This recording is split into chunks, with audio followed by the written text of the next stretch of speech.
Welcome to Weir Reading Virtual Storytime for March 17th, 2025, Part 2. Today's theme is St. Patrick's Day. How to Catch a Leprechaun by Adam Wallace, illustrated by Andy Elkerton. The night is dark, the streets are quiet. St. Patrick's Day is near. I tap my hammer so you'll know the leprechaun is here. I'll pull out all your laces, put glitter in your hair, and when you walk around, you'll see my gold coins everywhere. You'll never catch me in your trap, but yes, I'll make a scene. I'll turn the whole place upside down. Your toilet will be green. House number 1, I'm going in. Really? That's your trap? I'm in and out without a doubt. That one was a snap. And now I think it's getting worse. A shoebox on a stick? I'll dance a jig and still escape. We leprechauns are quick. Another house. I fixed your shoes. They really were quite smelly. I'll eat the nuts you left as bait and leave with a full belly. Now you're talking. Look at this. It's dandelion tea. But I'm too speedy for your trap. This tea is mine for free. I know you want my pot of gold. That iron cage was clever.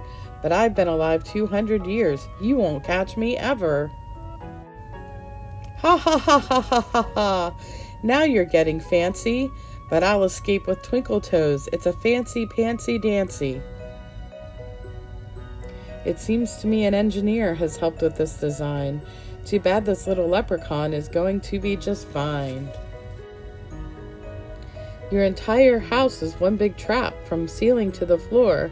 Nice try indeed, but soon enough I'll stroll right out the door.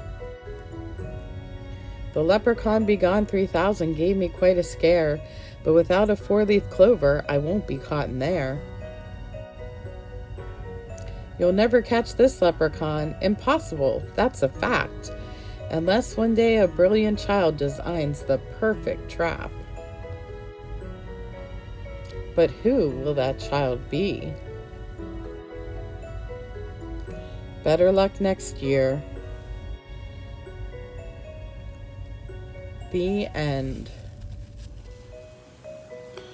Okay, we're going to make a fork painted leprechaun.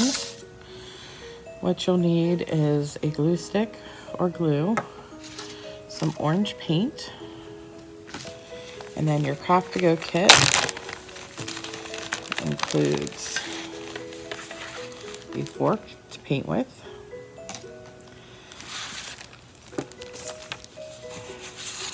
a large piece of paper,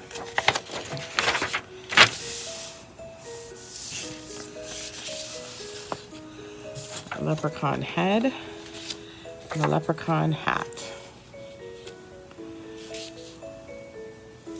You can put it as far as you want. So the first thing we're going to do is we're going to center the head and the hat onto the paper. And we're going to glue them down. So I'm going to glue the head first.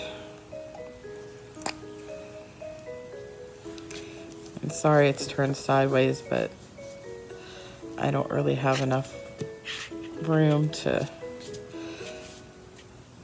do it facing you. So we've got the head. And we stick that down. And then we'll put some glue on the back of the hat.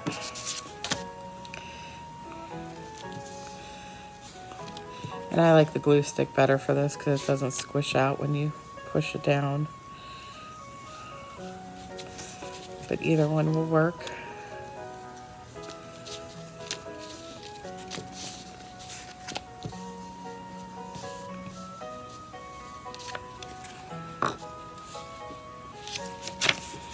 Okay, now his hat's on his head. And fold it down a bit. That's what it looks like so far. Now all we're going to do is we're going to use our fork to paint a beard. So we take paint on a piece of paper plate or a regular plate, whatever you want. You can use any kind of fork you want. I have a plastic fork. And we just dip the backs of the tines on there and then roll it onto the paper to make the beard.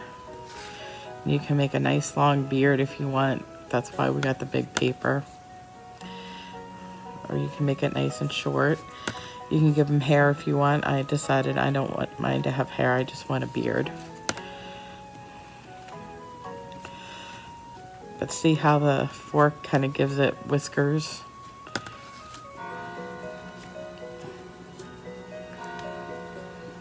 3 o'clock. So I'm just gonna keep doing that until I'm done with my beard, and then I'll show you what it looks like. And this is it. This is my fork painted beard on my leprechaun. And that's how he looks.